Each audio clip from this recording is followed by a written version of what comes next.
someone defines their identity and their self by how well they can care for somebody else. So they don't have, a codependent doesn't have a definition of self. It's only in how they caretake, which is why you have codependents that are often linked up with addicts or people who can't control their life. Did you guys ever see that movie? It was Meg Ryan and some sexy man. Yes, yes. When a, when a man loves a woman. Yeah, and she has this scene in there, and again, it's been years. Rob, you might know the scene, I don't know, but she has this scene where she's like, you want me to be sick because you get to be the hero. You want to have to take care of me. Yeah, she's an alcoholic. You need to take care of me because that makes you feel good. He would be identified as a codependent, and he did in that movie. He needed her to be sick, and a lot of codependents do. They need that. They need to feel their definition of self by taking care of someone, because when they have all that on their plate, guess what they're not feeling? Themselves. Yeah, themselves. So they get to ignore their own emotions. Yeah, better be busy with somebody else's stuff than with my own, because I'm scared of my own stuff. That's how a lot of codependent. You guys, that making sense? Oh, yeah. Okay. Really good job. Yeah, okay, great. Yay, thanks.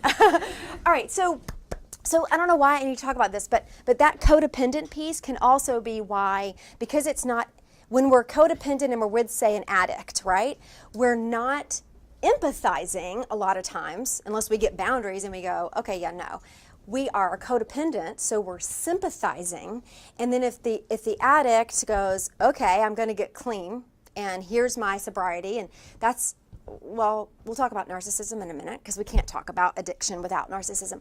So we have that addict going, okay, I'm going to get clean. Usually what will happen a lot of times is the codependent person will get triggered and go, oh, I'm done. I am so done. I am leaving this, right? Which to me, I'm like, but you're leaving now that it's getting clean, but you're not, you know what I mean? I'm like, wow, what is it? But that's because that upsets that person's definition of self. It upsets the game. It upsets the bargain that was created. You know, that marriage or that partnership or that relationship or that mother-daughter, father-daughter, father-son, whatever, was built on that definition of relationship. And then when it gets upset, the codependent has a really hard time. And usually that will be the sort of breakup and demise of everything, is where does the codependent choose and how do they choose to heal? It's a really hard thing to redefine yourself. It's a really hard thing to be an addict. It's a really hard thing to be codependent as well. And those things aren't like, oh, I'm 20. I think, what do I want to do with my life? I'm going to be codependent. That's really not how it works, right? It's kind of in your upbringing. It's what you're taught. It's how you're